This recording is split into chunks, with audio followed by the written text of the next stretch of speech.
It was a cold morning when Thomas stepped into the lobby of the Grand Five-Star Hotel. The sun was barely up, but the hotel lobby gleamed under the bright lights, its shiny marble floors and sparkling chandeliers making the place look like a dream. But Thomas wasn't dreaming. This wasn't his world. In fact, he had no place here. He wasn't like the other people who passed through these doors. He was a man with no shoes. As he walked in, he felt the stares of the hotel staff and the guests who were sipping their overpriced coffee at the bar. He knew they were whispering about him, a man in ragged clothes, walking into a place meant for the rich and famous. He didn't belong here, but Thomas had a reason to be here today. The receptionist, a young woman with perfect makeup, glanced up from her phone. Her smile was forced when she saw him. "Can I help you, sir?" she asked, her tone polite but distant, almost as if she were trying to hide her discomfort. Thomas nodded, his eyes calm, but his heart raced. He had come here many times before, but never as he was now. "I need to speak with the manager," he said quietly, his voice steady. The receptionist raised an eyebrow. "I'm sorry, but the manager is very busy right now."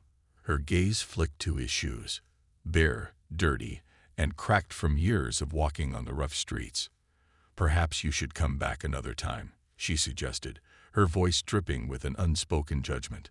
Thomas didn't flinch. He had heard it all before. "Please," he said, his voice still calm. "I need to speak with him now." The receptionist looked uncomfortable, but she picked up the phone anyway. She dialed a number and spoke in a low voice. After a brief moment, she hung up and looked at him, almost apologetic. "The manager will see you now," she said. Thomas gave a small nod and walked to the elevator. As he stepped in, he could feel the eyes of the staff and guests on him. He could hear the murmurs, the disbelief. The elevator doors closed with a soft ding, and Thomas took a deep breath. He wasn't nervous. He had been here before, in this building, many years ago, but he had been someone else back then. A young man with a dream, with ambition, someone who had just started working his way up. Back then, he was someone who had a future. The elevator doors opened on the top floor, and Thomas stepped into the sleek hallway. He could hear the voices of the hotel's elite, echoing from the nearby boardroom. They were busy talking about their business, unaware of the man standing in front of them, a man who once had the same dreams as they did. The manager's office was just ahead, a large wooden door with gold trim. Thomas knocked, his hand steady despite the weight of the moment. The door opened, and the manager looked at him with surprise. He didn't expect a man like Thomas to walk through his door. "Yes?" the manager asked, his tone sharp and a little impatient. Thomas stood tall, though his shoes were missing. "I need to talk to you," he said simply. The manager eyed him, his gaze flicking to Thomas's worn clothes. He opened the door wider, motioning for him to come in. "This better be good," he said, stepping aside. Thomas entered the office and closed the door behind him. The room was lavish, with gold-framed paintings and a large desk covered in papers. The manager sat behind the desk, crossing his arms. "What is this about?" Thomas stood in front of the desk, his eyes focused. He wasn't just anyone. He wasn't just the man people saw when they passed him on the street. He had a story of losing everything, his home, his business, his family. But he had never given up. "You don't know me," Thomas said, his voice steady. "But I used to work here. I started here, as a bellboy. I worked hard, just like everyone else. And then I built something good. I had a business, a dream." The manager's expression softened slightly, but he didn't say anything. Thomas could tell the man wasn't interested in hearing his story. "I lost it," Thomas continued. "A fire took everything I had. But I didn't stop. I rebuilt. I started again. Slowly, quietly, investing, learning. And now," he paused, letting the words hang in the air. "Now I'm here because this hotel is mine." The manager frowned. What are you talking about? Thomas reached into his pocket and pulled out an envelope. It was old, worn, with a few creases on the edges. He placed it gently on the desk. I've been buying shares, quietly, over the years, and now I own it. This hotel is mine. The manager stared at the envelope for a long moment, his eyes widening as the truth settled in. He had no idea. He had no idea who Thomas really was. As the manager picked up the envelope, the receptionist appeared in the doorway, her face pale. "Sir," she stammered, her voice shaky. "There's been a mistake." Thomas looked at her, his eyes calm. "There was no mistake. I'm the new owner." The receptionist stepped back, speechless. The manager looked at Thomas, his shock still evident. You're the owner." Thomas nodded. "Yes, I'm the owner. And this hotel just became my property." The room was silent, and Thomas stood tall, his shoulders squared.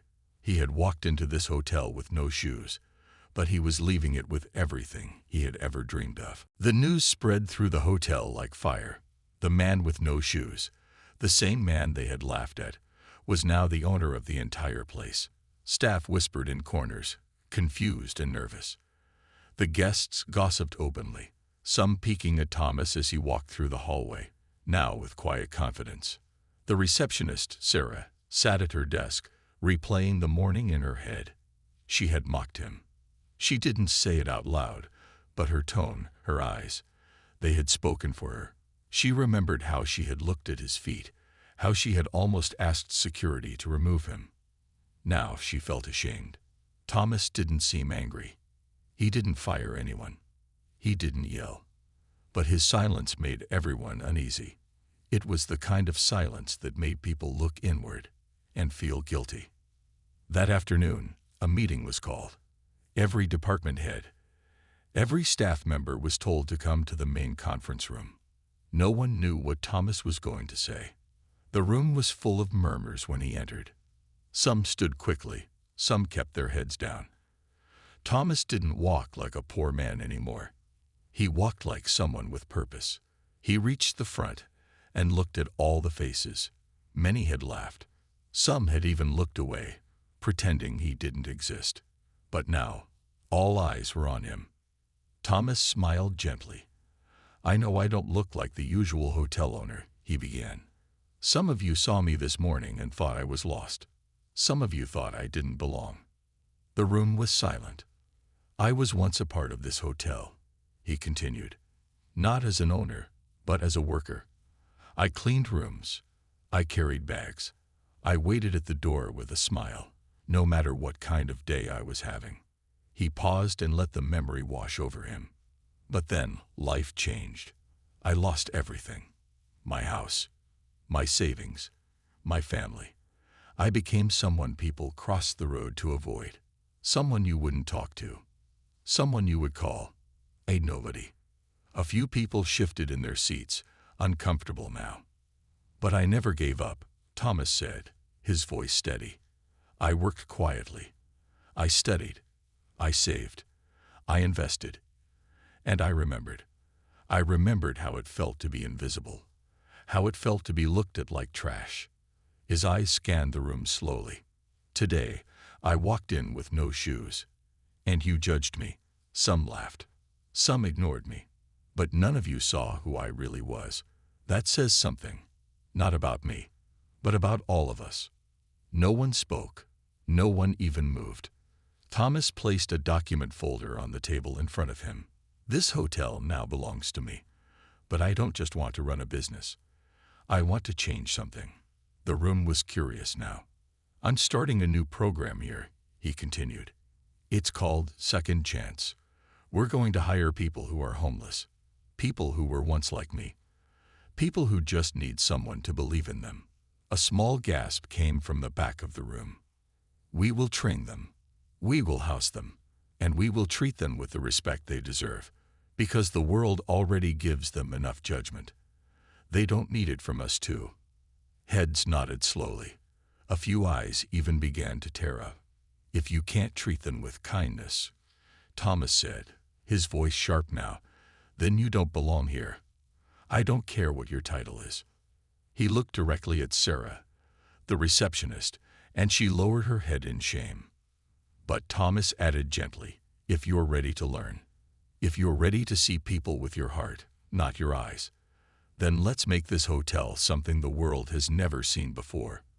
The room erupted in quiet applause, hesitant at first, then louder. One young bellboy, maybe 20 years old, raised his hand nervously. "Sir, are you really going to hire people off the streets?" Thomas smiled. "Yes, because I was once one of them." The room was silent again. But this time, it wasn't awkward, it was respect. It had been 2 weeks since Thomas made the announcement. The Second Chance program had officially begun. Flyers were sent out, a message was posted online, and Thomas even walked the streets himself, talking to people many others ignored. He remembered their faces, the ones hiding behind buildings, holding signs at traffic lights, sleeping on park benches. They were tired, hopeless, just like he had once been. "Come to the hotel," he would say. "There's food, a place to sleep, and a real job waiting." At first, no one believed him. They laughed, thinking it was a joke. Some even turned away in fear, but one by one, a few brave souls followed him back. The staff at the hotel stood in a line the day the first group walked in. Most of them had shaved heads, torn jackets, dirty hands. Their eyes were wide, unsure. Some looked at the floors. Others stared at the gold chandeliers as if they had stepped into a dream. Thomas greeted each one with a handshake. "You are welcome here," he said to every single person. "Not just today, always." Some staff still struggled with the idea. Sarah, the receptionist, had apologized for the way she treated Thomas, but she was still uncomfortable. She whispered to another worker, "Do you really think this will work? They're not trained. They don't even know hotel rules." Thomas overheard but said nothing. Instead, he led the group to the large dining hall, where hot food waited on silver trays. "Eat," he said. "There's no rush. There's no judgment here." One woman, probably in her 50s, broke into tears. "I haven't had a real meal in 3 days," she whispered. Another man, tall and thin, kept looking around. "You're sure this isn't a trick?" Thomas looked him in the eye. "It's real, just like your worth." The training started the next day. Thomas brought in kind-hearted managers and patient staff to guide the new workers. They learned how to make beds, serve meals, greet guests, and carry luggage. But more importantly, they were treated like human beings. Every day, Thomas checked in. He sat with them during breaks, listened to their stories, laughed at their jokes, encouraged them when they made mistakes. The regular hotel staff watched this happen, and something began to change. One morning, Sarah saw one of the new workers, a man named Ishan, helping a child find his lost toy. The boy was crying, but Deshaun knelt down and gently asked where he saw it last. Together, they found it under a chair. The boy hugged him tightly, and for the first time in years, Deshaun smiled like a child himself. Later that day, Sarah walked over. "You were really good with that kid," she said softly. Deshaun shrugged. "I used to be a teacher, before I lost my house." Sarah was silent. That night, Sarah sat in the break room and cried. Not because she was sad, but because she had been wrong. So wrong. Another staff member, Michael, once very strict and cold, was now helping a young homeless woman carry trays during lunch hours. He had offered to train her himself. Thomas watched all this quietly. He didn't need to say anything. The change was happening on its own. At the end of the week, the hotel hosted a small dinner to celebrate the first group of workers completing their training. The same guests who once gave dirty looks were now clapping. Some even asked for selfies with the staff. One man said, "I never thought I'd see this happen, but this place feels different, warmer." Thomas stood up and spoke. "People always say change is hard, but maybe change is just about kindness. Maybe it's about seeing someone, truly seeing them, before judging them. He looked at the people in the room, those who laughed, those who cried, those who had once been ignored. You were all part of this, he said. You helped prove that second chances aren't just real. They're powerful. The room filled with cheers. Outside, the city lights glowed. And somewhere, in a dark alley, another man without shoes sat up and whispered, I heard there's a place where people like us get treated right. Hope was spreading. The news of Thomas's hotel and his second chance program began to spread beyond the city. It started small, just a few posts on social media from people who had visited the hotel. But those posts were shared, then reshared, again and again. Someone wrote, I stayed at the Grand Diamond Hotel and was helped by a man who used to sleep on the sidewalk near my office. I never even looked at him before. But today, he served me with a smile, and I couldn't hold back tears. Another post said, the man who owns this place was once homeless himself. If you think people can't change, you haven't met Thomas.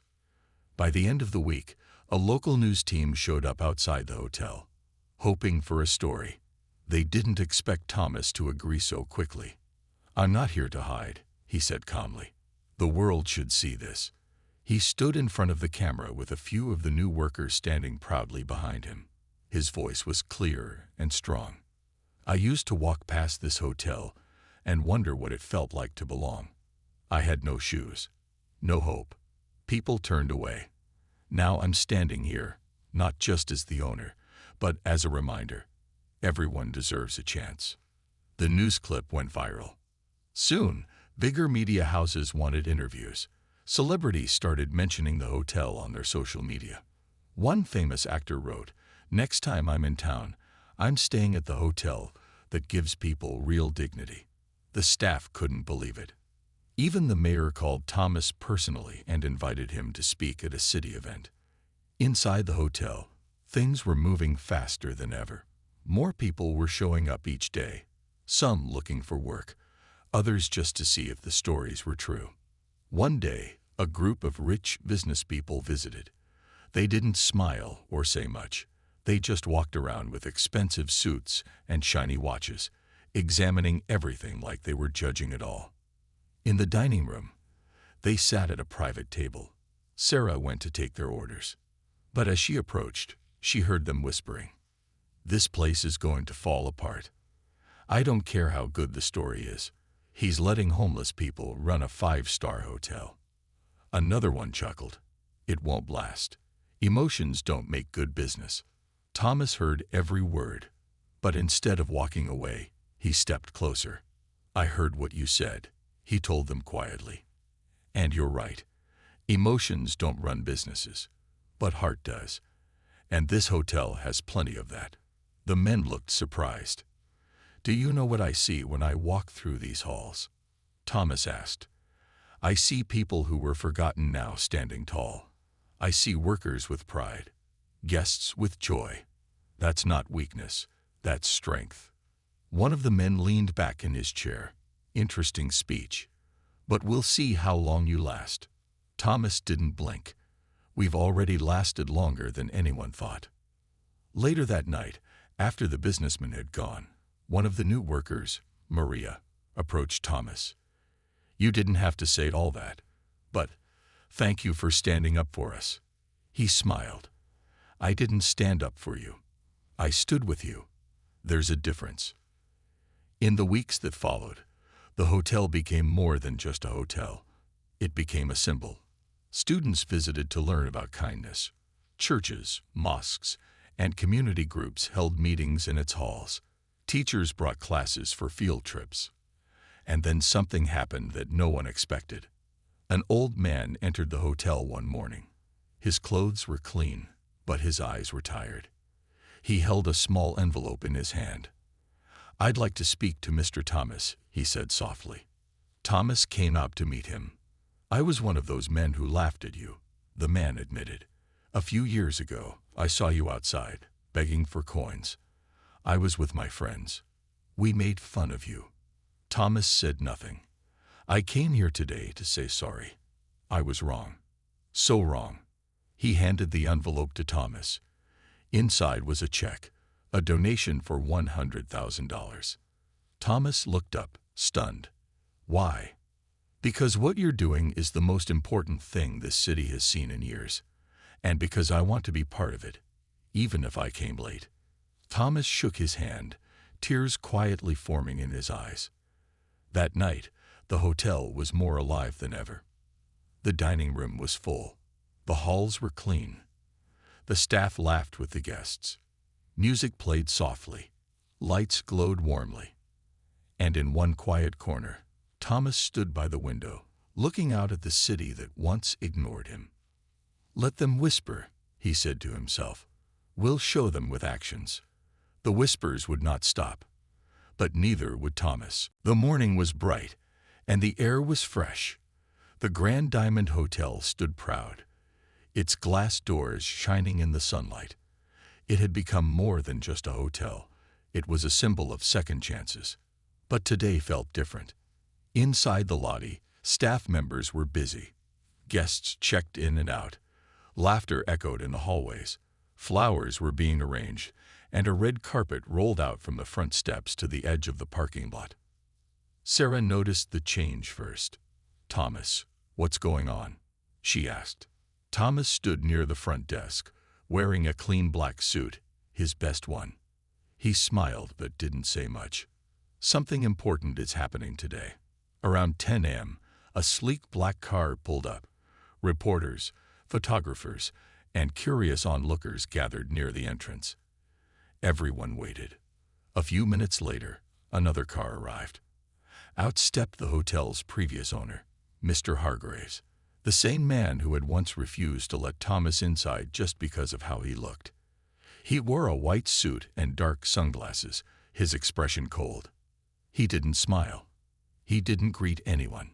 He simply walked inside and looked around, as if judging everything. Then he saw Thomas. You've made quite a name for yourself, Mr. Hargraves said. Thomas nodded. It wasn't easy, but nothing worth doing ever is. Hargraves looked around. So, what now? Are you here to show off? Thomas shook his head.